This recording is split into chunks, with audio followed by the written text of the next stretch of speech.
करण्यापासून कोणीही रोखू शकत नाही कुणाला। आम्ही एवढा दुःखाचा डोंगर असताना सुद्धा जलसंधारणाची कामं केली, वृक्ष लागवडीची कामं केली।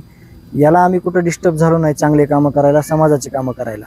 आणि गव्हाबरोबर किडे रगडले जातात हा विषय आजचा असा आहे की आजचं युग असं आहे की ज्यांनी पाप केलंय त्यालाच शिक्षा भेटेल, ज्यांनी पाप नाही केलं त्याला शिक्षा भेटणार नाही।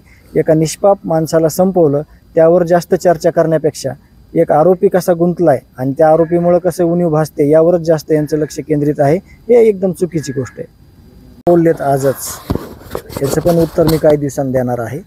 परंतु एवढ्या दिवस जे अंग झटकत होते लोकप्रतिनिधी की याचा म्हणजे या प्रकरणाशी माझा कुठलाही संबंध नाही किंवा हे प्रकरण मला माहीत नाही, तर ह्या सगळ्या गोष्टीची जाण या लोकप्रतिनिधीला आहे। आणि जाणीवपूर्वक नाही तर गांभीर्यानं जी गोष्ट बोलली गेलेली आहे ती अशी आहे की हे सहकारी सगळे जे चुकीचे कामं करायचे, खून खंडणी, चुकीच्या खोट्या केसेस, त्याची स्पष्टोक्ती आज या लोकप्रतिनिधींनी दिली आहे। आणि हे किती जवळचे आहेत आणि किती चुकीचं काम करायचे, हे चुकीचे कामं काही प्रमाणात बंद झाल्यामुळे ह्यांची उणीव भासत आहे यांना।